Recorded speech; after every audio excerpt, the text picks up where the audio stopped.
Okay, everybody, we're here today. We're going to do part 2 with Bruce, aka the old man. Jacob's going to be with us. He'll be here just shortly, bringing all his computer equipment. My wife's on the couch asleep. Cooper's beside me. And y'all, Cooper is losing his baby teeth. He's starting to get big. He's getting really smart. All of his teeth are starting to come in, and he's starting to lose those front baby teeth. And I found one on his tongue. I think I'm going to keep it. I used to have a pit bull named Jack, and a lot of y'all know Jack. But I never saw any of his baby teeth fall out, so I never got to keep one. But I'm gonna keep Cooper's. Don't have too much going on. We're gonna start doing a second show during the week. Me and Jacob talked about it the other day, and I've been thinking about doing it since we started doing this podcast. We're gonna do a second show.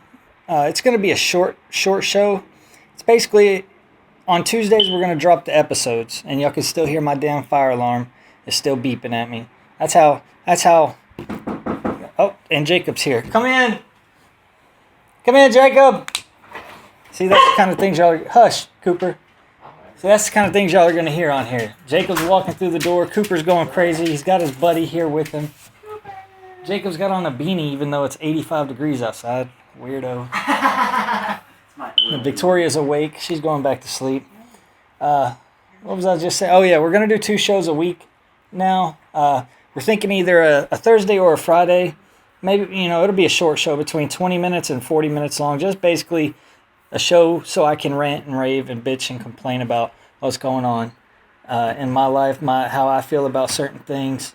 And then we'll leave Tuesdays for the actual interview so I can show my interview skills. Not that I really have much, but anyways, I'm going to stop flapping my gums. We're going to get to part 2 with Bruce. Jacob's here. So now we can get the show started. All right, everybody, we're back here with Bruce. We left off talking about the elephants.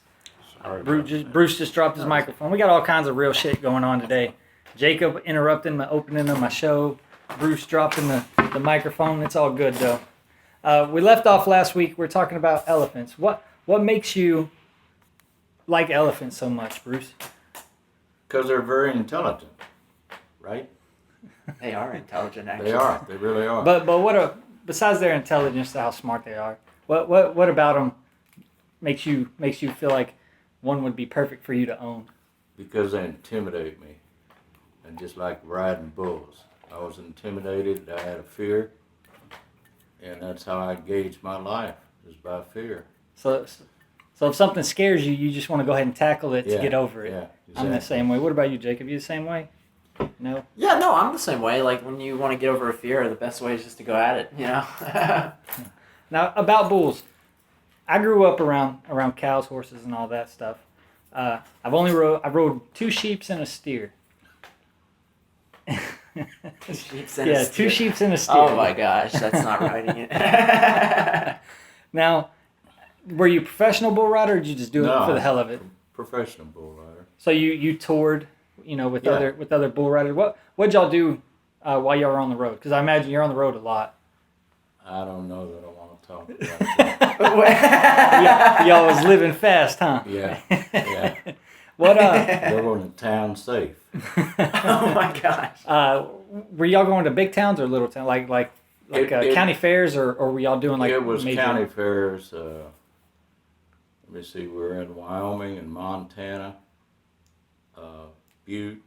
Just went wherever the money was. Because back then, the money, if you won an event, might be $200. Whereas today, if you show up for the event, you get your $200, your travel money. Right. Did you ever go to Vegas to bull ride or no? No. But you've been to Vegas to do other stuff, though. Yeah. Oh my god. I made a living out there for 2 years as a gambler. Yeah? Really? So you're a gambler, bull rider, pilot, Vietnam veteran. I mean... Is there anything you haven't done? Wait, how did you make money on it as a gambler? I went out there the first time, and I liked it. And the first or second night I was there, I won $13,000. And I thought, well, this is easy. It took me 15 minutes to win that kind of money. Oh my gosh. And when I went to go back the next night, they said, you get no play here. I said, what are you talking about? You won too much money last night. So for a year, I couldn't gamble at the casinos because you're allowed to win, but back then, and this is 20 years ago, if you won too much at a certain game, they figured some way or other You were hustling them. Yeah. you got around them. And when they pay you, they take your ID, and it gets circulated within 24 hours to every casino there, and you're not allowed to play them. Oh my Now, I gosh. don't know if that's still true. I've only. I mean, I turned $20 into $100, and my wife cut me off after that. Well, were you playing poker? Were you throwing dice? Or you just slot machines? To be honest with you, the first time I was card counting, and that's against. They don't care now because they've got the deck so stacked. Yeah. And something else too, people don't understand. If you do something, they have rooms in all the casinos, and you will get your ass whooped. And I mean, really? they will whip you hard. You know, I've always wondered something, and this is just me. I mean, you know, I was coming up with the cemetery thing the other day, but I had a thought one time when me and Victoria went. I was like, well, what if we go here, and everybody thinks they're gonna hit the jackpot, or they talk about it. So of course we talked about it, and I was thinking, well, I wonder if these casinos, if they get some high roller in here, or they get some guy just got lucky, took them for 100,000, or I wonder if they hire people to like go up to their room and rob them, or if they have like No, No? it could have been. As a matter of fact, I know of an incident. The guy's name is Amarillo Slim, and this has been maybe 40 years that's a ago. poker playing name right there. That No, is. I mean, that's it. That was his real name. And he was on Johnny Carson this many, many years ago. Really? And he came on, and Johnny said, you got an interesting story to tell. And he said, yeah. He said, one night, he always carried $50,000 cash on him. Always, always, always. Everybody knew that, that played. And he said, one night, two yahoos stuck him up, stripped him naked, left him in the hallway, took his money and everything. And Johnny said, well, what'd you do? He said, I just made a phone call, and he said, an hour later, I had my clothes back. They'd been pressed and cleaned, and my $50,000. And Johnny said, how does that work? He said, well, you just got to know the right people. So in other words, you don't mess with the big dogs. No. They have an underground that won't quit. Yeah. But it was pretty cool. Anyhow, I made a living out there for 2 years, but I learned how to play what I was playing. And believe it or not, some of the best gamblers I've ever met would win. They could show you how to go into a casino, get the perks from the casino, which may be $25, $50 to gamble with. And if they would win $50, they'd walk out and go to the next casino. They'd never win big money, but it would be, say, in 8 hours, they could make $500-$600 every day, free and clear. And that's with the casino free plays and stuff that they would. Yeah. But it's low enough where it's under the radar, where they. Well, it is. You don't get notarized for something like that. Whereas if you go in and start ripping everybody off, you got a certain way to play to where they know you're doing something Yeah. that they don't like. Then you've got an easy way to go. But Wow. it's cool. I know one of my friends. I was in a poker tournament at Isle of Capri down at Shreveport. And one of my friends was with me, and we had the type of situation where if he wasn't back at the car or at the motel room, I knew that he found a lady and he'd find his own way back to Dallas. We'd go down there together, and it happened several times. One of us would get lucky. Mm-hmm. And that particular night,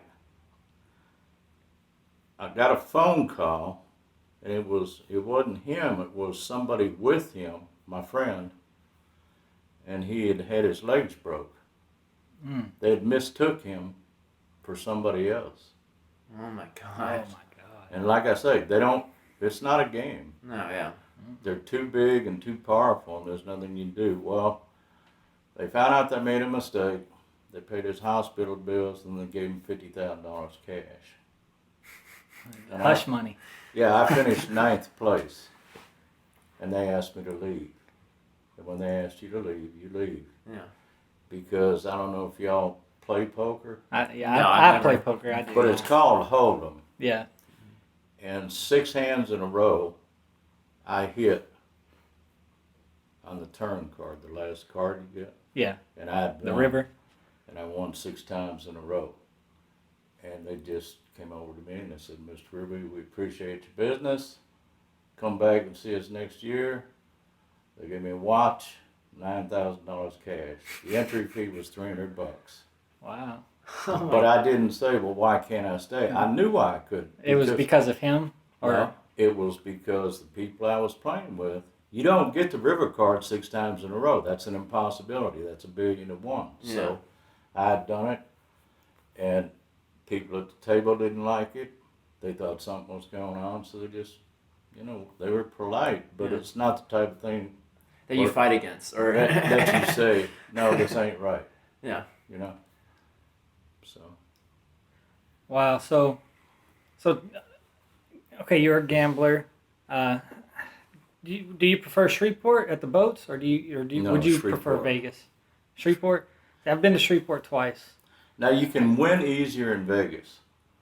Normally the outside machines, one of my co-pilots wrote a book on gambling. That's how strong he was. Wow. And the first time we flew in from Aspen into Vegas, when we walked in the casino, people there knew him, by name. Really? And he wrote the book on blackjack. So, and he went down $4,500 the first 10 minutes maybe. And then later on that night, he came back with 51,000. So, See, I was playing Texas Hold'em while we were in Washington. We went to a casino up there. I won't say their name, but it was on one of their reservations. And I said, hey, look, I'm gonna go play, a couple hands of poker. She was like, don't lose all of our money. I was like, don't worry, I'm fine, I got this. So I walked up and I handed the lady. I went to the little window where you get coins, your chips. I said, here, just give me $20. I'm not trying to, She said, okay. So she gave me $20 worth of chips. I found a Texas Hold'em table. I sat down. My dumb ass, I'm used to playing with, 5, 6, 7 other people and play against each other. But there you play against the dealer. So it's 1-on-1. And I smoked this poor girl. She had, I turned $20 into $100. Well, Victoria watched me and she was like, okay, it's time to go. Well, then they switched out dealers. I said, one hand, lost that hand, and was like, okay, I'm done. Because I noticed the guy beside me, he didn't hit me. He would sit there like this, and you can't see me, but I could kind of see his cards. Well, I don't want to look at his cards, but he would talk to me, and he would, you got to, because they had weird betting rules. You have to bet this and this and this just to play. So, it's stacked against you from the get-go, but she flipped, or the new dealer, he flipped the ace of hearts. And I'm thinking, okay, I just need a 10 and I win. I'm good. The guy beside me also has an ace of hearts. So they're putting 2 or 3 decks together. Yeah. And that's how they're playing. And they're not shuffling that one deck. They got, the electric shuffler. That's how they're doing it. I didn't like that. So after I lost that one hand, I walked away. But the guys at the table, they were all, oh man, this guy, $20 into $100, and then I tried to go to another table, but I noticed this tall white guy was following me around. So we just went to the bar and had a couple drinks and we left. But well, another time when I was down at the boat, a guy sitting beside me was drunk. He wasn't bothering nobody, and he really wasn't winning or losing. He was just holding his own. And one of his cards came off the table, and he went to pick it up. 2 guys were beside him dragging him out before he ever picked the card up. I'm not lying. And if you think it's a joke, Wow. go try to play the game. And I've been robbed twice down there. One of them I got stuck with a stun gun, not the barbs that come not out. the taser, but a stun gun. Yeah. Yeah. And it knocked me out, and I pissed myself. You ever get stun gun, you know what I'm talking Yeah, about. yeah. And I went back into the casino and just asked them, could I have a towel or something? I just got robbed. Piss off. I'm And they serious. told you to piss off? Basically. Can't help you? Sorry. Yeah, Wow. tough. That happened, you know. And it doesn't show on our cameras. Well, when they hit me, at that time I was driving a van.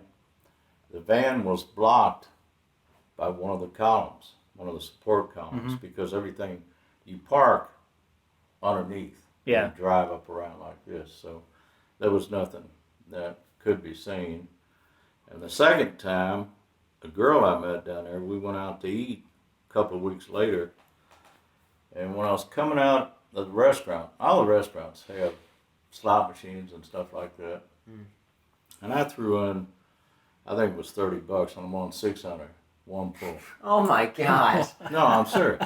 That sounds so like. No, but it really happens. That's crazy. Oh, yeah, it happens all the Not, time. yeah. not all the time. Believe me, it's 1,000 to 1 that it's going to happen. But it still happens. Yeah. Oh my And gosh. we come out, and evidently some people that were in the restaurant or the entrance to it saw me hit this cash.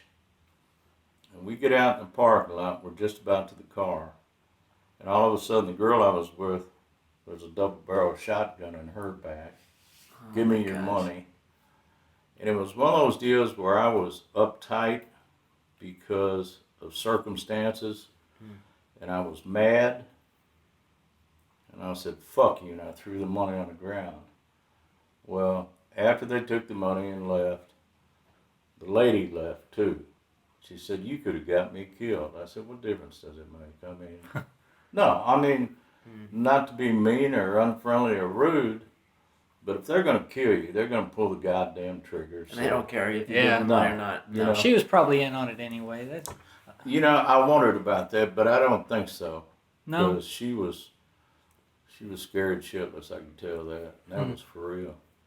And up here at Windstar, when they first opened, and this is true because I had to pay extra taxes that year, I won $31,000 the first year I gambled up there. And I wouldn't go back up there for all the money in the world. Really? You don't win. You don't win. Past 6 months I've gone up there, I've dropped maybe only $3,000, but don't win nothing. Nothing. $15. That's not. Yeah, that's not even enough for That's some not- Taco That Bell. doesn't cover my gas money to get up there. So, anyhow, I don't go up there anymore. And they had a big brouhaha, and it was on Channel 8 News. Now this has to be 10 years ago, because now they're the biggest casino in the world, whether you all know it or not. Yeah, I did not know yeah, that. square Wow. foot wise, they're the biggest. In the Really? world. Yeah. Wow. No, they're the biggest. Period. No, that's what I mean. Like, No. I'm talking about the biggest casino in Monte Carlo, in Las Vegas, Really?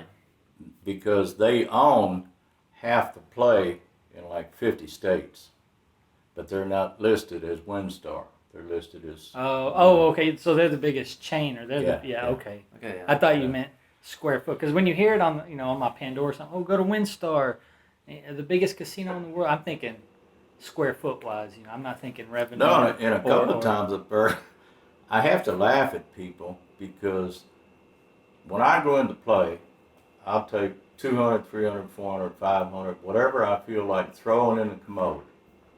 Because if I lose it, that's what it means to me. That's money I'd throw in the commode. And if you win enough, it really doesn't bother you because you know it's going to turn back around. It really doesn't happen like that. On 2 occasions when I gambled at Windstar, I hit a jackpot. Now they were only $800, okay, and it was a dollar machine, so I might have had 200 in it before I hit the 800.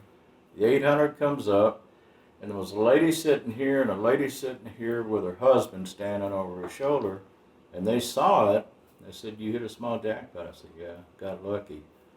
While I'm sitting there, one of the numbers rolls after I hit the jackpot. So I got a floor manager over there, and he said, "Well, that's machine malfunction. Tough."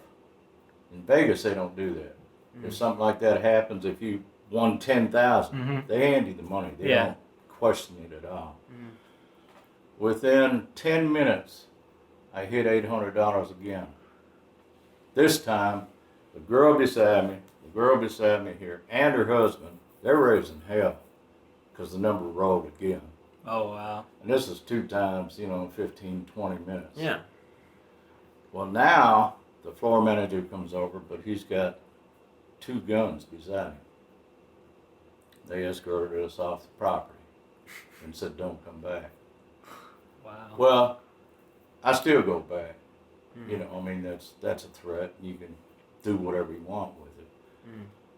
But a black couple, and he was a NASA scientist. He wasn't Joe Shit the Rag Man. He was somebody. He was for real. And his wife was like a biologist. I mean, they really were heavy hitters. Yeah. They hit a jackpot up there. They didn't even know how much money they had won. And I don't know the machine or anything like that, but it was on Channel 8 News, and this is a fact. You can look this up. Mm-hmm. I think they had won either $11 million or $22 million. Wow. One or the other. I'm not really sure. On a slot machine. Yeah. Wow. That's a once in a and lifetime. they didn't know. But the people that pay you, they happen to be right across from them. And the people there came out and said, y'all won this amount of money. Say it was $11 million. Yeah. Okay, the floor manager comes over, the big shots come over. They take their player's card away from them. We need to check this out. They come back and they said, we'll give you $800. No.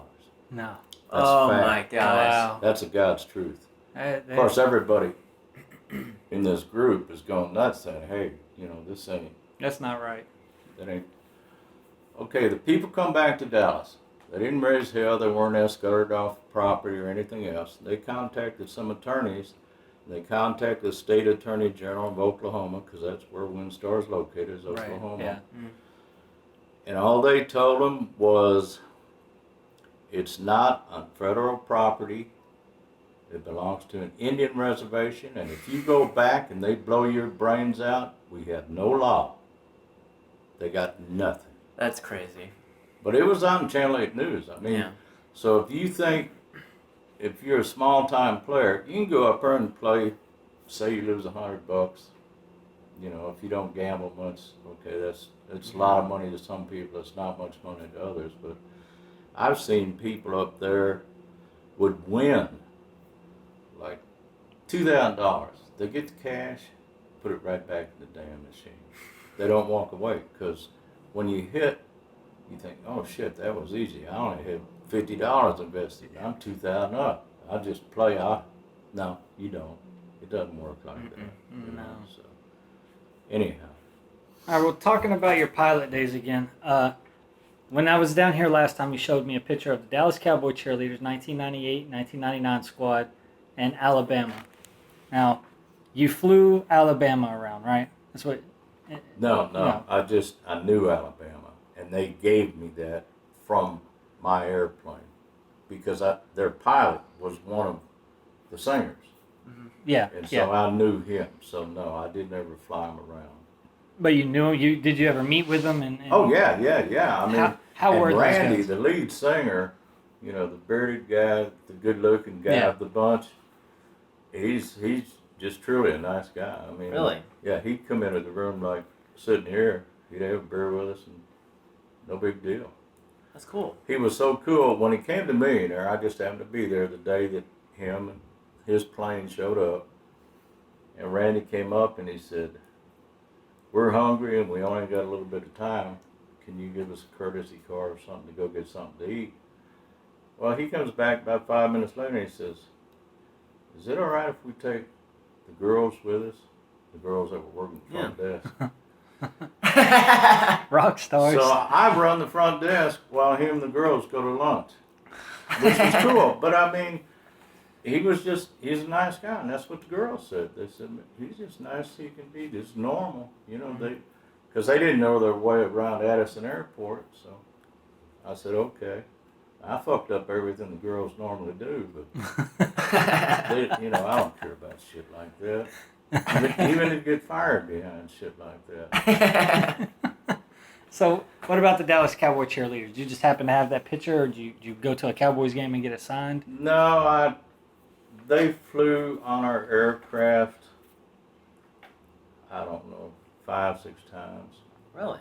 And of course, everybody gets autographed pictures and stuff like that. So it wasn't, I didn't personally escort him someplace or do something like that. Oh, okay. I figured maybe you had flown him around somewhere, No, I met Frank Sinatra. Really? Yeah. What's he like? I was knocked on my ass by his bodyguard. Did you Tell us. just did you walk up to him and Well, hey they Frank, they were coming down. He used to represent Gold Nugget. Okay. Yeah, the one of casino. casinos. Yeah. And he was coming down from his aircraft down the stairs, and his wife Barbara was behind him, and I happened to be 30 feet away because we just landed. And our planes were sitting side by side, and I was walking up because I thought it was Frank Sinatra. I wasn't going to talk to him or nothing like that. You just wanted to see him. I just wanted to see. Everybody had always said Frank Sinatra was such a big deal, and I thought he was just skinny runt, punk. I mean, seriously, I thought he was, a punk. So anyhow, I get to within 50 feet, and all of a sudden I'm laying on my backside. And then his wife came over and handed me a $100 bill and apologized because he had a bodyguard that was down at the base of the stairs, and if you get too close, they don't. Oh, he doesn't care. So he's paid to do that. So was his bodyguards mafioso type, or were they legit, No, hired just bodyguards? Big black thugs. Oh, okay. Billy Idol, have y'all ever heard of him? Yeah. Oh yeah. The singer? This guy right here gets compared to Billy Joel with that haircut. That's what he told me. That was Bob Dylan. No, Billy Idol was on the tarmac one day, and he had an older 4-engine aircraft, and I didn't know who it was, and I walked over, and anyhow, as luck would have it, he was the first one down the stairs, and he came over, and I said, "You must be somebody," because I said, "You got a 707." He said, "I'm Billy Idol." And I had heard the name, but I hadn't seen him before. Yeah. And for some reason, he was nice. And I saw him 2 or 3 times at the same location. And one night he asked me, he said, "You like Napoleon brandy?" I'd always heard of it because it's like a couple of 100 years old, really expensive shit. So he asked me up the plane, and I came up, and he introduced me to his bodyguards and shit like that. And he gave me some Napoleon brandy. And he said, "How do you like it?" And I was looking for some place to spit. That was the worst taste. What did it taste like? If you can recall it, what would you compare it to? Like trying to swallow shit. Oh my gosh. As soon as the fragrance comes through your nose, you know it's wrong stuff. It ain't compatible with this man's system. But the thing that was so cool about Billy Idol's pilot, and this is true, TWA, I think it was TWA, was hijacked. It was one of the first hijackings in a foreign country. And the hijackers were in the cockpit with the pilot of the airplane. They had a .45 to his head. They pulled the trigger, and it left a burn mark. It just hit his skull. It grazed him. Yeah. That was Billy Idol's pilot. And when I was going to get on my airplane one day, there's a guy walking around this 707 in his underwear. I mean, just flat, smooth, and breeze. No, I'm serious. Some tighty whities. Yeah, and I thought, what the, because pilots, there's a bunch that are really out there, especially bush pilots up in Alaska. They're crazy. But and then I saw Billy, I don't know, maybe it was 6 months later, and I asked him about the pilot. I said, "Man, what's this guy's story walking around in his underwear? I mean, he wasn't naked, so I guess that's all right. It's his airplane." Yeah. And he told me, he said he was the one that was hijacked by the bad guys in some foreign country. So that just made him a little crazy, or he started evidently, or maybe he was crazy to start with. I mean, walking around the tarmac in your underwear. Yeah. So, I met a lady named Sophia Loren. I don't know if movie star, older lady. Sophie sounds familiar. Lauren, If you look it up, I've never heard that. I'm gonna look it up because I'm good with faces, not names. Oh, here we go. Jacob getting his instant And gratification. who was the best-looking woman from the University of Texas that What's her died name of again? cancer? Sophie. Sophia Loren. Sophia Lauren. I don't know that. Blonde-headed gal. Had that picture. How She was married to the $1 million man. Steve Austin? No, the girl. No, the name, the $1 Million Man, Steve Austin. No. What was his name? Oh wow. What's she look like, Jacob? Oh yeah, she's pretty. And the thing, Yeah. It's almost and the thing Liv Tyler is. That was so cool about it. Mm-hmm. When she stepped off the plane, I didn't know who it was. Mhm. And on a Learjet, it's got a clamshell door that opens this way. Right. And I didn't know who it was, and I just happened to be walking by, and this clamshell door opens up, and here's two monster boobs. And she looked at me and smiled, and she said, "How are you?" And I said, "How are they?" You had a brain fart, huh? And she cracked up. My eyes are up here, sir. My gosh. Now, I've done some pretty stupid things. Oh, stupid things. We can No, talk I about those partied all with day. Fleetwood Mac overnight. Spent How the fun night. was that? Fleetwood Mac. Now, They were so into drugs yeah. that it wasn't much fun. No? No, because I mean they was all wasted. They all Did you do any drugs that night? No. No. You stayed you just got a little drunk with them, or you stayed completely no. I sober? just they asked me, and I said yeah, that's cool. So we went out. But See, Victoria's mom, she's a big Fleetwood Mac fan. She's a little whacked out too.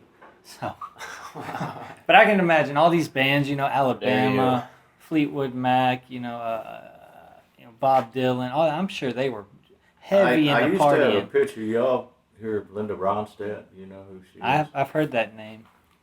I don't know A that. long time ago. Well, she was with a group called the Stone Ponies, and I wasn't flying that night. I was flying on an American Airlines flight, and she was on board. I don't remember how much we drank, but I used to have a picture of her with my sock foot in her mouth. I don't remember why. Oh my gosh. Hold on, look this woman up, Jacob. I got to see what her face would look like with a sock. Linda. Ronstadt. Oh my gosh. Me and Jacob, I was having a conversation with somebody the other day, and I like to have conversations where you think and you make your brain work. And I was telling Jacob last night while we were at work. Let me see this girl. She looked good. Yeah, I can imagine. Now imagine a sock in Now her she weighs about 400 pounds now. Not in those pictures. Oh, I know. She used to be hot. I mean, she really did. But you got to imagine what we're talking about is 34 years ago. Oh yeah, age takes its toll on everybody. I'm sure I'll be ugly one day. But no, we were talking, and how many people do you think are in America? Just in the United States? Wait, was that how she looked? About 300 million. Yeah. Let me see. That's what she actually looked like. But one of her. Oh, she was on some show here recently, about a year and a half ago. Yeah. She used to be with the Eagles. Some part of her group was Eagles. They would open for them, or No. I mean singers. You know the Eagles? Yeah. Yeah. Hotel California. Yeah. She used to be with them. Oh, is it backup vocal or I groupie? don't even know what the situation was with her. Anyway, this is a conversation. This is how our days at work go with me and Jacob. I said, Jacob, there's about 300 million people in the world. Now, just in the United States, about 1% die. So 3 million people die a year on average. And I asked him, I said, well, where are all the cemeteries? You know what Jacob says? He says, well, let's see, there's 300 million people in the whole world. And I said, I didn't hear you right. I said, was no, going there's on my- 7 billion people in the world. We're just talking United States. But I was thinking how, the guy I was talking to, I said, there's 300 million people in the United States. About 3 million die a year. We should be piling bodies on top of the other. And I was thinking, well, what's the, where do the bodies go? And, I was just trying to have a little conversation. And this jackass that I was with, I won't say his name, but I'm gonna award him cocksucker of the week, because this guy, he pulls out his phone, gets his instant gratification, and it makes me mad. We could have ruined he ruined a 3-hour conversation, and I hate that. I'm sorry I got off track. I just had to say that out here. I know we talked about it last night. I just had to say it out here. It made me mad. Well, shut this down for a second. I just want to show you the watch I wanted out at the pre. All right, we're going to take a break here. We're going to look at a watch real quick, and we'll be right back. Yeah. Is this how it goes? Yeah, like that. Yeah, it goes, we're having technical No, on the other difficulties side. here. We're trying to get the microphone back in other Yeah, there you go. ear. Yeah, there you go. Yeah, there you go. Trying to get That the should microphone fit there. back in Bruce's ear. We're going to talk about how the crazy. Speaking of the pilot in his underwear, we're going to talk about how crazy bush pilots are in Alaska. What's the strangest thing you saw a pilot do in Alaska? Be it yourself or a friend or anybody else. Die. How'd that happen? Drank too much. Went out. No, I'm serious. No, I know. I'm just. They tell you if you go and drinking with somebody, y'all stay together. Because at 40 below zero, you have 3 minutes. Oh my gosh. Yeah. Wow. Oh, So he that's- froze oh, while he wow. was in midair. No. I'm talking about you drinking at a club. It's 40 below zero. Yeah. You walk out the door. You have 3 minutes. Oh no. I'm talking about in the air or before you take off or getting taking a fuel run or something like that. What's a story that's funny to you or that sticks out to in your mind? To be honest with you, outside of my crashing, which was funny, I told you about the Yeah. grizzly bear. To recap, because Jacob wasn't here, he crashed his plane. Right, I told you he had landed tail down, and I hung it on the prop. That's what it's called. The Oh. planes we were flying could fly clean on a nice day, maybe 80 mile an hour. You wanted the slowest, easiest to maneuver glider type airplane that was motorized, because you're flying the pipeline. Yeah. So you need to be slow.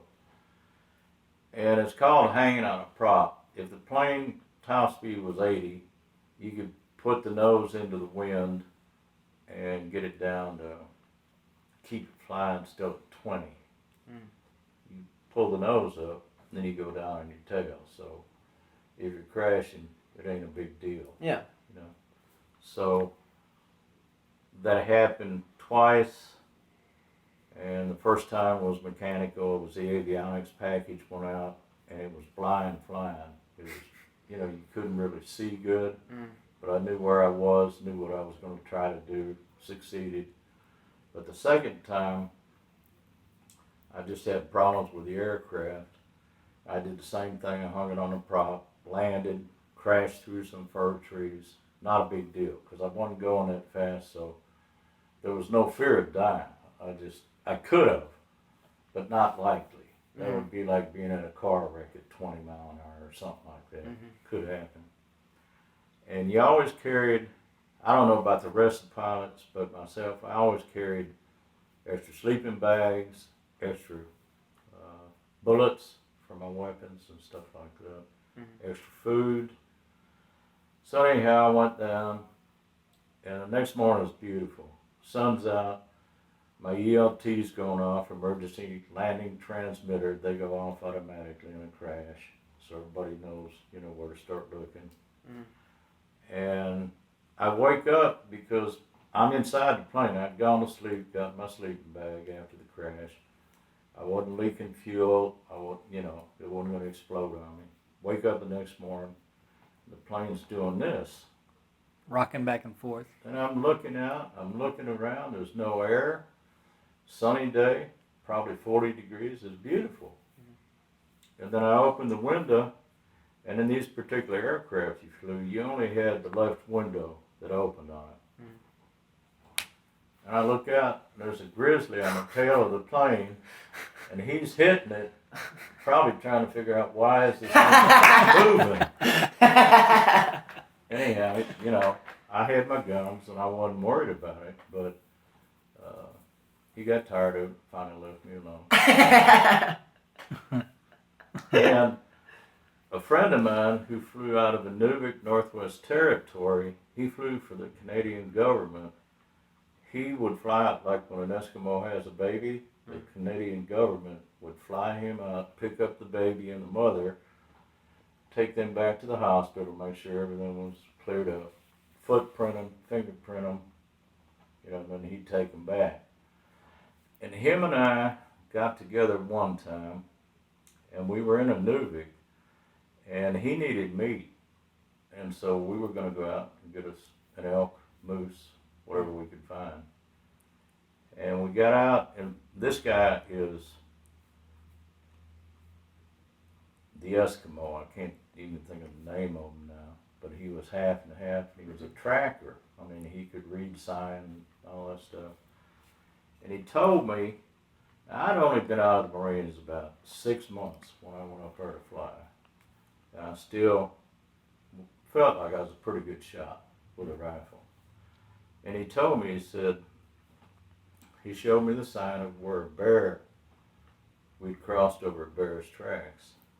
And he said, keep your eyes peeled, because he said, I don't like this.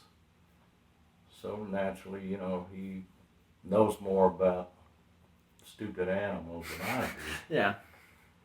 And all of a sudden, here comes this grizzly. And the weapon I had was 30-06, and he had a 30-30. And I could tell, because it would be like, maybe from here to the carport, that's how far the bear was away as it started coming. And I could see where my bullets was hitting it in the head. And I emptied my 6 rounds into the head. And it's still coming. Oh my Wow. gosh. Now, he brought it down, and I don't remember if he fired 4 or 5 rounds, but we finally got it down. And then we skinned it out. Bear meat, it's not the best in the world, but you can live on it. And when we skinned it out, there were 8 bullet holes in the brain cavity.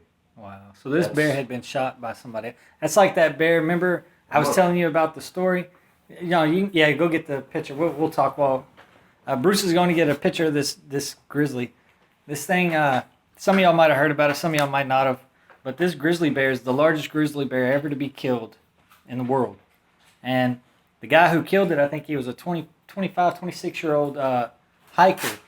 And the bear had already been shot 6 or 7 times by somebody else. What? And Bruce is showing Jacob the picture now with the story attached to it. Gosh. That's the bear paw. The paw Oh, covers my up the word. dude's entire chest. That bear's at an airport in Alaska now on display. Yeah, But Prudhoe when Bay. they Huge. when they dressed that bear out, when they emptied his stomach, they found the remains of a hiker in it, and then a little ways further down, they found the den with another hiker in it. And these 2 hikers had separately, been hiking separate, and they had been reported missing the same day. And that bear's the one that killed them. Plus, they shot at the bear, didn't kill it. This guy, he emptied 2 different guns. What kind of guns did he say? You'll have to read it. 'Cause Here, let me read this out I don't even know real if quick. it says that. Okay, let's see. This guy was out hunting a large grizzly bear. He emptied a 7mm Magnum semi-automatic rifle into the bear. The bear stood 12 foot 6, so that means standing on its hind legs, it could see over a 1-story house. That's I mean, this thing is this bear is Oh huge. my word. Yeah, see right here, 72 hours, including 2 missing hikers. A 38 caliber bullets were found inside of the bear also, and then a pistol was found with the body inside of the den. Oh my gosh. But yeah, look at that. That son of a gun is huge. And I was telling, I seen this story over Christmas, this past Christmas, at my dad's house. So I'm telling him about it, and he says, hold on, wait. He runs inside. Well, the date on that says 2005. So I was 10 years too late.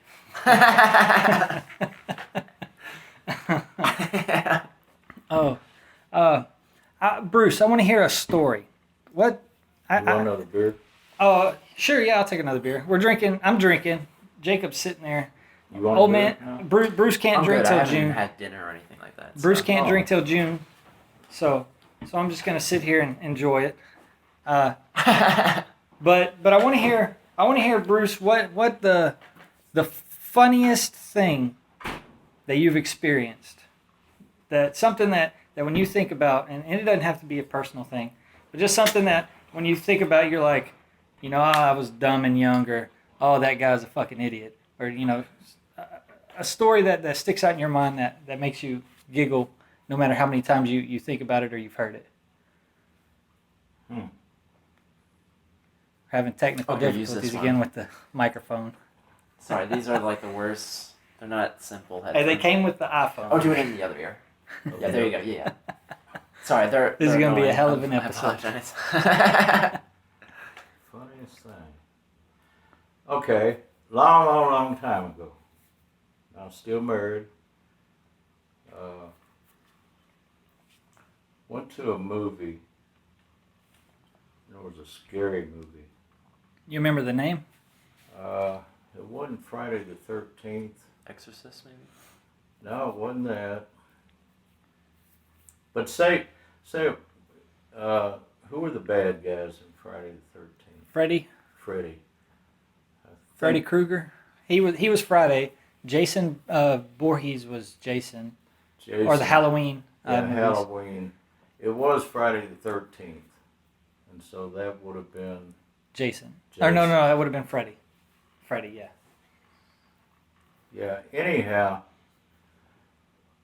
we're close to the end of the movie, and we're with, I don't know, another couple. Yeah.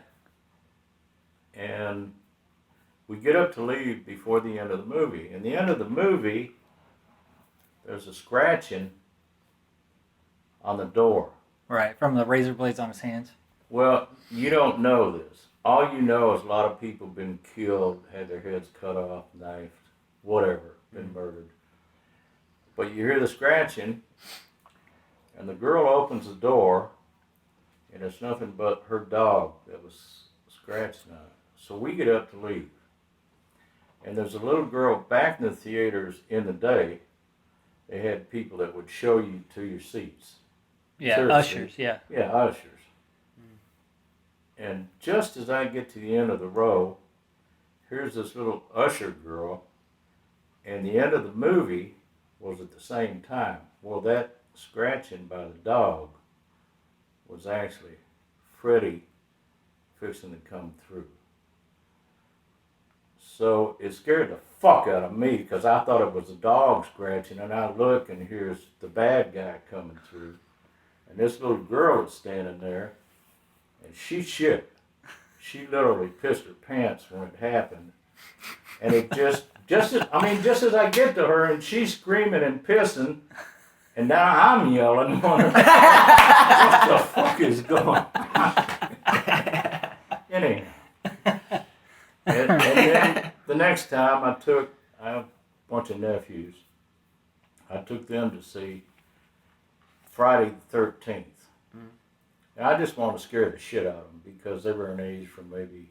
Is this the same Friday the 13th you saw, or is it one of the newer ones? No, it was one of the newer ones. Okay. Anyhow, get in the theater, movie hadn't started, and I kept feeling something On the back of your my neck? hair, and I thought it was the air conditioning.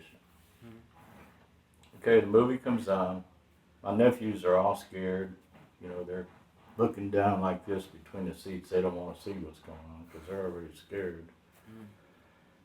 Some lady in the next aisle behind me is coming through with popcorn and a cold drink. But about the time the movie really gets scary, I kept feeling this on the back of my hair, and I reached back, and it's a nigger kid with an afro. Now this little shit is screaming. The lady coming down the aisle has got her cold drink popcorn. She done thrown that all over everybody already because now everybody's screaming in the theater. But can you imagine how much it scared me? You think it's air, But it's somebody's hair. Dude, Yeah. screaming at your ass. Somebody's hair. Anyhow. Oh my gosh. Or we used to, a friend of mine and I, I used to have an old Bronco. We'd go out to Grapevine. We'd take the top off of it. We'd get a bottle of tequila. And we'd put it low gear. Get in the back seat. And they'd idle. And wherever it went, we didn't care. Till it went over the cliff backwards. Oh my word. We said we'd never do it again. You know? Oh my gosh. Didn't kill us, and we were pretty drunk, but it did fuck up my car pretty bad. No, I imagine. That's like me and Victoria. Whenever I was in North Carolina, she came and visited me after she graduated high school. She came and stayed a week with me, and one night, it's a friend of mine, Jason's birthday. So we're at the On Post housing drinking. We're having birthday party. Everybody in the little area is drinking. They had just right outside of base. There was a lake with some cabins. You could go rent the cabins or whatever, or you could go out to the lake during the day. Well, they had just put like a slide, like a inflatable slide and an inflatable trampoline on this lake. We're hammered out of our minds. Me, Victoria, and my friend Jesse. We decided we're gonna go skinny dipping. Okay, so we get I was borrowing this girl's car, and she, me and her, we had a deal. I could borrow her car. There's going to be some activities going. I'm not going to say what they are because I might get in trouble for it. But she wanted me to wreck her car for her, and that's all I'm going to say about that. But so me, Victoria, and Jesse, we're going. I mean, we got music playing, windows down. We're going down the dirt road to get to the lake, and we flip 6-7 times, and we don't feel the flips at all. All we know is, for some reason, we're looking up at some trees, and we don't know why. And the car it's not running no more. So then I realized, oh shit, we just got in a wreck. I hope everyone, I'm drunk, and I didn't think about it at the time, but had I killed somebody, I'd been fucked. Yeah. But luckily, none of us were hurt, not even a scratch. None of us had seatbelts on. All of us were dry. I asked Victoria, Jesse, y'all okay? Yeah, we're fine. We got out of the car, and as soon as we get out of the car, we're in a ditch, right? We're on an incline. All of us fall. It was like a cartoon. You step out, fall straight down. And we examined the car. We're like, oh my god, there's a tree. There's a small tree where the fucking engine should be. The back tire is ripped off. All the windows are busted out. We got real lucky. But I called my friend. I had a Middle Eastern friend. He was a young guy. Called him. He drove cabs. I said, hey man, I need you to come down this road. Don't ask no questions. We'll meet you. There's 3 of us. We just need to go back to the barracks. And anyway, I call the girl. I tell the girl what happened. She freaks out. But then when she comes home, she gets a new car. She gives me a little bit of insurance money. And that's that. But that's my funny story that I can always look back because everybody's okay. Jesse's not mad at me. Victoria, she's married to me, so obviously she ain't mad no more. But that's my funny story. What's yours? Oh, I have no stories. Come on. Too young. I don't have that many. No mowing the yard on Saturdays. Chopping wood, as you like to say. Now, you said, about rolling that car. We used to go to Tijuana. Uh-huh. Because we came out of MCRD, which is in San Diego. Yeah. And then when we went to AIT, it was up San Clemente. And then on the weekend passes, we go across the border. And now, this is when you could just freely go across the border. Now you can't. Yeah. Even if you had a military ID, they still want passports and really? They want reasons why. And we were drinking a Typhoon 5th, I think that's what it's called, Big 5th tequila, 4 of us. And we made it to La Jolla. And all I remember, I was driving, all I remembered was I'm turning the wheel, but there's no resistance. Well, it's because we were upside down. We were in midair when I realized, oh my word. We're going to get fucked. And just so happened, all it did was crater the right front windshield. We smacked on the windshield, then landed upright. And a bunch of surfer guys just happened to be around us. We righted the car up and we drove it on into base like that. No, there was no driving this car. This car was gone. The MP. What makes the story so funny is the MP. I call the MPs and I tell them, hey, my car's been stolen. 10 minutes later, two MPs, two E4, specialist MPs show up to my door along with an investigator.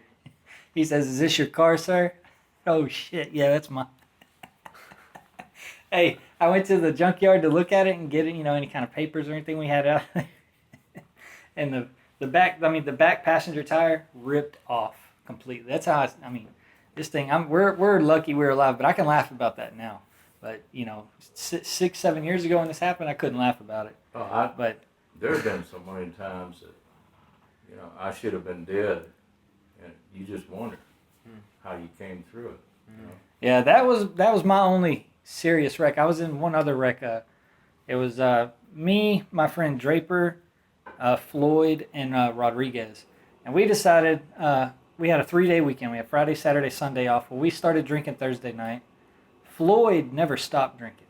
He drank that whole night through. After we done went to bed, we how you make drunken plans. You don't really fall through with them. But Floyd, because he stayed awake, he woke everybody up and said, "All right, we're going to Myrtle Beach. Remember, we agreed." So we're all hungover. We got, okay, let's go. So we get in the car. We get in Floyd's car and we're going. Well, Floyd's drinking Modelo. And, the Mexican. Yeah. Floyd's drinking Modelo. I'm half asleep. Rodriguez is passed out and Draper's smooth passed out. And I just happened to, I was fiddling with the seatbelt and I just happened to put it on. And I look down and I look up and Floyd's messing with the radio. And all you see is an 18-wheeler pulling out. And Floyd goes, "Oh, shit." And everybody wakes up. And all you hear is Floyd's brakes. And then you see, in my head, I saw the tank exploding on the 18-wheeler. Instead, Floyd's car hit the brakes and the back end came up. So we skidded right into the rear tires of that 18-wheeler. And you talk about that's probably the most scared I've ever been. Because in my head, like I'm foreseeing the future in my head. I'm seeing a gas tank explode and my parents are getting a reason why. Oh, because he decided to go to Myrtle Beach while it's half lit still. Oh my gosh. Okay. What else funny, or something that you feel comfortable talking about Vietnam? Something that's funny that sticks out to you. Okay, I don't remember what your logistics was called. G4, G3, G2. Army logistics. They've changed it now, so it's just called logistics, and it anything 92 series. So when you go pick your MOS, you got 92 whiskey. I don't know if it's logistics. I may have the wrong term, but it's whoever schedules what you're going to do the next day. Like if you're going on an operation, the South Koreans are going to be on your right flank, and you're liable to have Gurkhas on your left, and you're going to lead. The coordinates, all this stuff. We had a situation. We were sitting in a perimeter, and an Army unit that had come through earlier had gotten wiped out. Mm-hmm. So we were technically afraid of our situation. Yeah, getting we off a had run. a full moon. And for whatever reason, I had booby trapped in front of our position about half a mile out that day earlier. Yeah. And I figured that's where the bad guys would come through. It was the only climbable spot to get up this hill. Yeah. Well, somewhere that night, somebody said we had a patrol going out, an ambush. So I didn't want to say anything. So I went out in front of our own lines after it got dark. And as I'm coming back up the hill, I destroyed the booby trap I had put out for the bad guys. And as I'm coming up the hill, some asshole heard me. And they fired an illumination round. An illumination round is like 1,000,000 candle power that you fire from a mortar, or you can drop one from an airplane or whatever. And it will illuminate. Yeah, shit. have you ever seen We Were Soldiers or Forrest Gump? Oh, We Were Soldiers, Yeah, I believe so, yeah. Yeah, that part where they're pinned down. Yeah. And the guy's calling for flares. Yeah. That's what that is. Oh, okay. Anyhow, it lit up the whole area. Now here I am coming up the side of this hill, and my people are above me. They don't know it's me. and all I'm hearing is click, click, click. That's the safeties going off the M14s. Oh my gosh. I said, well, you're the one who stuck it out there. You're going to pay the price. And then all of a sudden, my gunner hollers out, that's the dog, leave him alone. Because they used to call me the dog for whatever reason. So I didn't get killed that night. And then another one that was good, we had you had your lines between your people. And it might be 50 feet apart, 50 yards apart, whatever. But you have your telephone lines that go to each one of these areas. Not always, but a lot of the time. And one night we were getting a lightning storm. And lightning scared you more than the bad guys. Because if you were in the open and you were on an operation and it started raining and there was lightning, if there's no trees to kill the lightning, that means when it hits the ground and starts running, It's coming to you. zap, Oh my gosh. you know, it's a scary deal. Well, I happened to be outside. They had built a bunker, and there was 4 of us in this particular bunker. And one of the guys that was there was a communications officer. And he was sitting on an ammo box, an empty ammo box. And I saw the lightning hit, and it hit the communication line. Well, the guy sitting on the ammo box, he gets blue lightning coming on both sides of his head. Wow. And then it levitates him. Literally, he come up, I mean, straight up off that ammo box, like maybe 4 or 5 feet, just, and come up. He's laying on the ground. I walk up to him. I kicked him. Said, "Get the fuck up." Oh my gosh. No, I mean, that may sound cold. No. But That's it fine. should I'm be sure it loud. wasn't like Yeah. you just ran up in football, field goal kicked him. No, but it was so fun because he was an asshole anyhow, so I didn't care. And then we had another one. We were coming back off an operation, and we're coming into the rear area, and a guy, like a John Wayne type, he comes running up the hill to us, and there's smoke coming from underneath his flak jacket. Well, nobody's firing at anybody. It was broad daylight, and we're wondering, what the fuck? He'd had a grenade break off his belt, and it was a white phosphorus. Ooh. White phosphorus. That'll burn the fuck out of you. If you get a speck of white phosphorus on your finger, it will go through the finger, through your bone. Yep. Come out the other side. Yep. Oh You have a my perfect little gosh. hole through your fingernail. So he makes it up the hill, gets right up beside me, and falls down. I thought the son of a bitch was dead. And I didn't know what had happened. I mean, I really Yeah. didn't. All you see is smoke coming from underneath his flak jacket. You didn't know. No. Start rolling him over, checking him out. The other guys come running up. What's going on, Sergeant? Well, we don't know. We'll find out. When the grenade went off, he was able to distance himself far enough from it. And the only thing that had happened to him, he had a piece of white phosphorus that was on his boot. And it had gone through the boot and into his big toe. And that was all that was wrong with it. And I kicked him. I got a bad habit. Kicking And I said, people. "Get the fuck up, there ain't nothing wrong with your ass, man." Well, see, I'm serious. that's the difference, and we talked about this outside, the difference in generations, right? And, our generation, and your generation.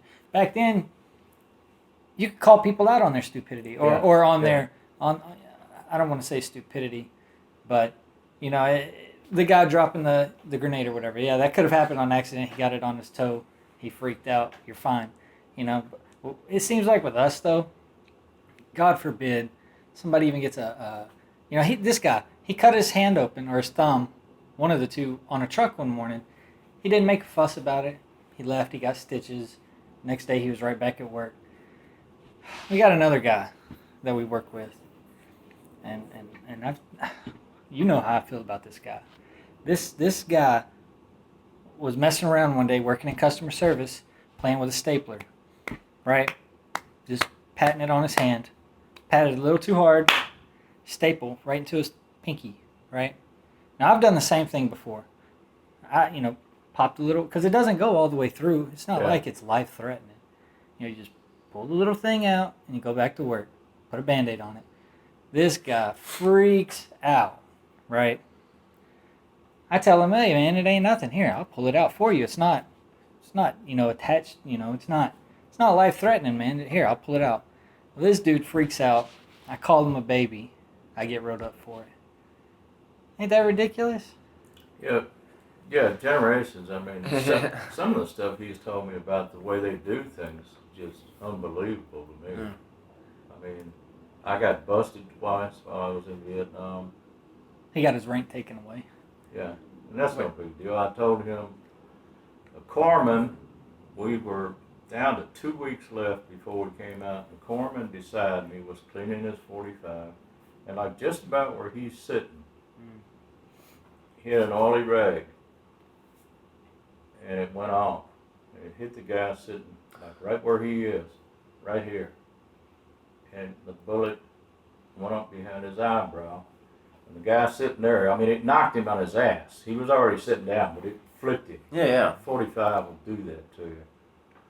And so he gets up, takes his finger, and pushes a 45 slug out of his head.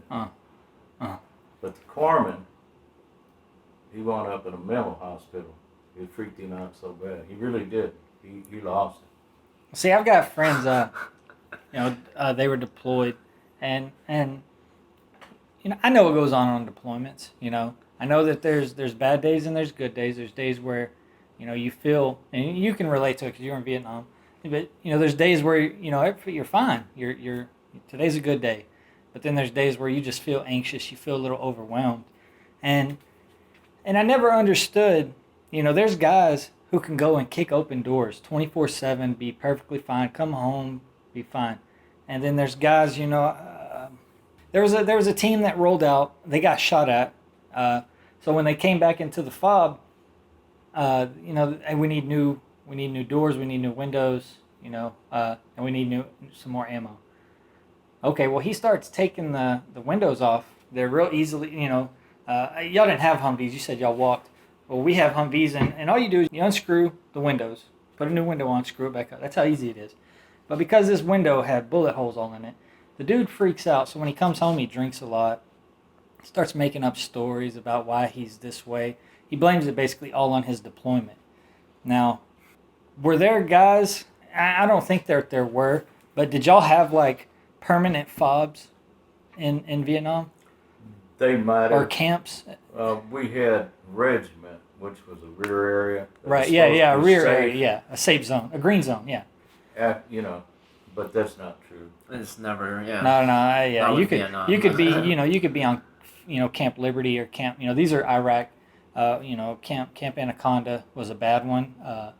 There was a camp in Fallujah, but I can't remember the name of it. It might have been like Freedom or Eagle or something. Every single day, it boom, boom, boom, mortared. Well, the thing at regiment, we came into regiment. We were supposed to be there for a week R&R, which means we could have cold beer. And the thing was that kept us so mean was when you were out in the field, when you would come back, you'd see all the officers in an air conditioned.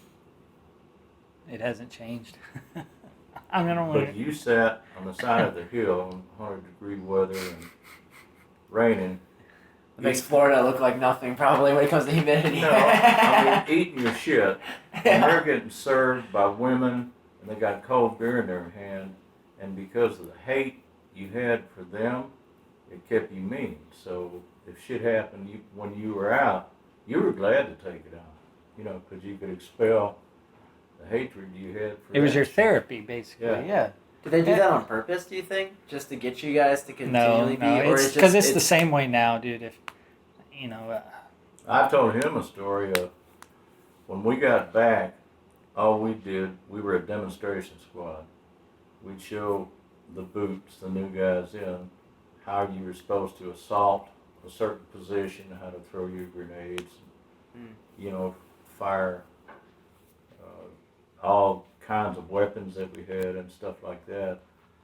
And a guy, when I was in high school, I had a broken leg. He was on the second story, and we had metal trash cans back then. They didn't have fiberglass. And he threw that summit from the second story as I was coming up the stairs, knocked me down the stairs. So we get back from Vietnam. I'm going through the child line. I was staff. And behind the counter is that son of a bitch that had thrown that trash can on me when I was in high school. And we had metal trays. I just took the metal tray and hit him up the side of the head. Now we're even. And he couldn't say anything. Because he knew. I was staff. Yeah, you wasn't outranked nothing. him. Yeah. And staff, you don't fuck with staff. I mean, once you get above E5, you don't. Really? Yeah. I mean, I used to give it to lieutenants. They'd come up and tell me, kiss my ass, Because my colonel, if I told, a lieutenant, he'd go to my colonel and say, Sergeant Ruby wouldn't do that unless you deserved it. Fuck you. So, no, I'm being serious. No, I don't. See, that's another difference between his stories and my grandpa's. I told him the one time I got busted. I got an Article 15. It was here stateside. I didn't agree with something another squad leader had said to me because I got put in charge of our squad when my squad leader went AWOL. And it ended up just, they say shit rolls downhill. Well, it was rolling uphill that day. I went, me and that sergeant got into it. All of a sudden, our platoon sergeant's getting involved. Our first sergeant's getting involved. Sergeant major, he just happens to be in the area. He hears about it. He gets involved. And then I ultimately get busted for it.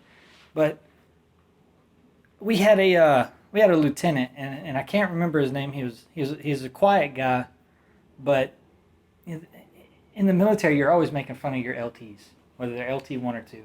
You're always going to make fun of them because they're new. Basically, if I had 5.5, almost 6 years in service, this LT had just come out of an ROTC program, and he outranks me. He makes more than me, all because his family could afford to send him to an ROTC. But they didn't know land nav. They didn't know, proper firing drills. They just were kind of there. So you'd make fun of them a lot. And I think if I remember correctly, that's what it was. I think I was making fun of the LT, and then he went and told, and then it just rolled up. Yeah. But see, in Vietnam, I can't speak for it, but if you told the LT to go fuck himself. No, well, it's just like the movie. Maybe it was called Platoon or something. With William Dafoe. Martin Sheen. Charlie Sheen, William Dafoe, and I don't remember exactly what it was, but dude with the scarred up face. It showed somebody telling their sergeant or their lieutenant, "Fuck you, we ain't gonna do it." The Marine Corps, you didn't say "fuck you" to a lieutenant if you were out on an operation. His word was go, and if he said you're going, unless you're going to kill everybody around you, you're going. And I saw that movie. I was with some friends of mine. We all had our wives with us. And I'm seeing these guys giving their lieutenants saying, "No, we ain't going to do this," because they were all doing drugs. Yeah. I thought, well, you'd be dead. Apocalypse Now? Huh? No, this is a Vietnam. Is it a Tigerland? Vietnam. Tigerland? No. I can't remember. It was one of the first ones out. It was done by Oliver Stone. I know that. It's then Platoon. Yeah. Platoon, yeah, okay. Yeah. Oh yeah, when they're all in there smoking pot. And they're all doing the saying Steve Miller Band dance. They ain't gonna do this, and they ain't. No. I mean, if it was serious, and we were salty. We only went through 3 real skirmishes the whole time I was down there, where you were catching hell and stuff like that. I saw my lieutenant by it. And we didn't know at that time till it happened. We got hit, and it was a suicide squad, and they got through the first line of defense, and nobody even knew they were there. And here they are. Oh my gosh! And my lieutenant, and you can tell because the full moon that night, and as these idiots are coming toward us, my lieutenant took his .45, and I saw him hit that son of a bitch through his chest area, and all the guy did was. And with a .45, it's say 20 feet away. That should knock you to the ground. It should knock you on the ground. And the guy triggered a satchel charge and blew my lieutenant wherever in pieces. Wow. Oh my gosh. And from that point on, we were with the British outfit. He'd gotten bit by a cobra, and he'd taken a shotgun, put it on the back of his leg, and blew the muscle off the back of his leg to save his life. Oh yeah, we talked about that on the other. You'll hear about it. Yeah. Anyhow, I took his shotgun. I asked him if I could carry the shotgun because after what had happened to my lieutenant, I wanted something to where if I ever ran into a suicide outfit, see, they all do drugs, so they don't feel nothing when you're shooting at them.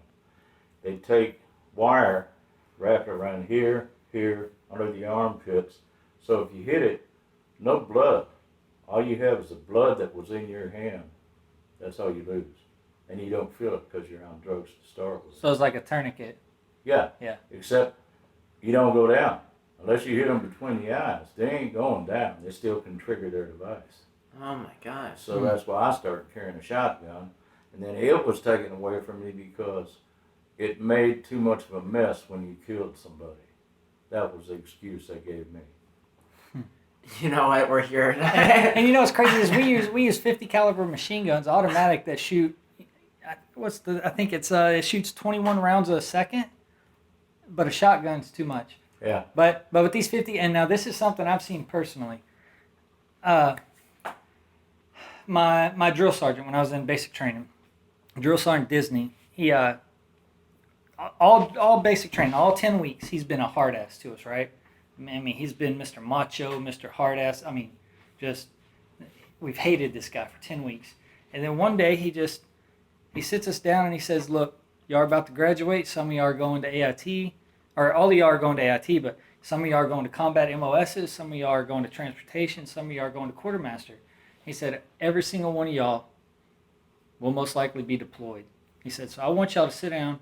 I'm going to show you video from my personal experience." And he put on a video, and it was him in a gunner's turret. And they're in a row. He's the very first Humvee, and there's other ones behind him. And they're going through the middle of a market. And he starts focusing and talking about a lady. She's got an all-black burqa on. She's kind of a bigger lady, and that's not something normal over there. Everybody, they're pretty small over there. And he said just this lady caught his eye, and you could hear him talking to the driver and his commander, his captain. And then they're radioing back and forth. Watch this. Something doesn't feel right about this lady. People are acting funny around her. So all of a sudden, this lady starts running in the middle of the road, and he doesn't think twice. All you see is toof, toof, toof, toof, toof. The front of his camera light. He had like a GoPro almost. And it just lights up. And then you see half of that woman over here, half of her over here. And then you go back and he watches it in slow motion. And you can see a tracer round from the 50 cal. And it goes within 3 feet of her. And it cuts her in half. You see it between the flash. So in Vietnam, a shotgun's too much. Oh my gosh. Modern day Iraq, Afghanistan, a 50 cal that doesn't even have to touch you to cut you in half is perfect. Isn't that crazy? Yeah. Do you think, though, before we end it, we've already talked for a little over an hour here. Before we end it, though, I want to end on a light note. Bruce, I want to hear about, because I know you owned a Corvette, I'm not going to touch on that. What is the most, and you've got a Charger now, so you're an American muscle guy, I'm assuming. What's the nicest car you've ever owned? My Cobra. Your Cobra. Tell us about this. Shelby Cobra. What year model? 289 high pole. What year model? 71. Wow.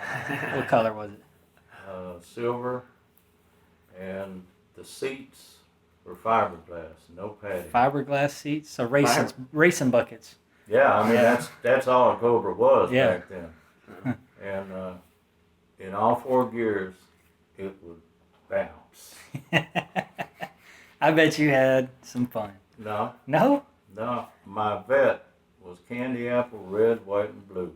Oh, wow. I spent $7,500 on a paint job. Had to take it to San Antonio to get it done. That was my pride and joy. Wow. Cobra was just shit and get. Yeah. It was my favorite car. And one thing, we were living in Austin when I had my vet. And I remember the first day I got it back, my wife loved the car. She had to drive Oh, I it imagine. every goddamn day. We had a Roadrunner too. That was her car. Mm-hmm. And it had the wood shifter. Oh my gosh. The wood grain. Yeah. Yeah. And she was good. She could almost get through a quarter mile as quick as I could in that car. She was pretty good. Did y'all take them to tracks, or did y'all just run it down? Yeah. But I just got the vet back. We got a babysitter that night. We went to a movie. Driving or? Proud. Yeah, driving it. And I parked it, you know, like at a mall. You didn't have the kind of shit that goes on at malls now where people are stealing stuff or trying to hijack you or do shit like that. I mean, things was kind of normal. So I parked it way away. There wasn't a car within 100 yards of my vet. And I had it sitting underneath the light, so if anybody go to messing, you know, you'd be able to see it. Came out the goddamn show. There was a Porsche. I don't know, 911, 912, whatever the fuck they were. And it was this close to my driver's door. Hmm. Well, I stepped up on his hood. I kicked both his windshields in. Then I left him a fucking note and said, "This is my name and my telephone number. And if you want something, look me up." Oh my gosh. And my wife was going nuts. I mean, she knew that, you know, some things would really trip my trigger. Yeah. Well, I'm sure messing with the man's car is. Well, I just got it back, and I spent more for the paint job than I did for my Corvette. Yeah. You know, and for him to do that, and all he did, he called me and he said, "I apologize," but he said, "I didn't want anybody fucking with my car," and he said, "I figured you didn't want nobody fucking with your car." So I put them together. And I said, "Do you want me to pay for your damages?" And I laughed. That was it. Did you end up paying for his windshield? Fuck no. He knew. He knew. Hey, that reminds me. I know. I said we're gonna go, but this kind of ties in. My stepmom has a 1965 Mustang, right? And this is her. She got it from her grandma when her grandma passed away. Her great grandma passed away. The deal was the youngest grandchild gets the car. The youngest grandchild without a car gets the car. Yeah. As long as they have a job. Well, my stepmom just happened to be right place, right time. So she got her car. She drove it around. She wrecked it once when she was in high school. She got it fixed, and then her and my dad got married, and my dad drove it mostly. So my stepmom decides, you know, it needs to get a paint job. It's kind of raggedy looking. So she gets they both used to work out of the prison. Well, my stepmom still does. My dad's retired now, but the prisoners paint the cars out there. All you gotta do is buy the paint. So my stepmom picked out a midnight cherry, beautiful, beautiful color. They take it to the prison, get it painted. About 2 weeks later, my dad's driving it home, and the fucking hood flies off. So he goes, picks up the hood. Next day, takes it back to the prison, gets them to repaint it. and they're driving home. And again, on the way home, Dad's driving it back. He gets hit by a drunk driver. My dad's been hit by 2 drunk drivers. This one, though, they were going around. My dad, they take the back way to work. They don't take the highway. They take the back way to their work. And just a couple miles from our house, bam, gets hit by a drunk driver. It's 2 paint jobs this car's had. Not only does he get the car fixed from the drunk driver, gets it repainted. Driving it home, brakes fail. And I'll never forget this because I was with my dad. The brakes go out. So we drive all the way to my aunt's house, about 5 miles. No brakes. Praying to God we don't run up on somebody. And when we get to my aunt's house, she used to have a dirt road circle driveway. Well, it wasn't really a circle, but you could drive through part of the neighbor's pasture because nobody lived there and just get back onto the road, pull back into her driveway. And we did this 2 or 3 times before finally my dad goes, "Don't tell nobody." My uncle used to have a wooden basketball goal for my cousins and me, and my dad barely bumped into it to stop the car. Yeah. And I'm probably going to get in trouble and get him in trouble for that. But you telling me that story reminded me of that, and that was fun. But anyway, we're going to go, Bruce. We talked a little over an hour. It was a pleasure talking to you. Thank you for the beer. We'll do this again, and I know me and you are going to have plenty of conversations. All right, everybody, that's our episode with Bruce. Sorry if I sounded a little hungover, just not into it. I was into it. Me and Bruce talked so much. I didn't have any questions. I went blank and I had a bunch of brain farts. So if you hear me stutter and stammer, sorry, I still got brain farts going. Don't hold it against me. Promise I'll give y'all a better episode next time. Jacob, that's your first, in-depth conversation with Bruce. You met him briefly before that. Just to introduce yourself, what did you think about him? I thought it was a very, very interesting man. Yeah, he went through a lot, like seriously. So it was very. I had fun. It was good. Yeah, you learned. And I've yet to hear the first part, so I'm excited to hear that. Yeah, when you hear that first part and you hear about how he got his rank taken away from him the first time, that involves tanks and snipers. I think you'll enjoy that story. That when you hear the full version of the Bengal Tiger. You've already heard it once. You heard the quick. You didn't hear his in-depth, how he actually, the emotions and all that kind of stuff. Like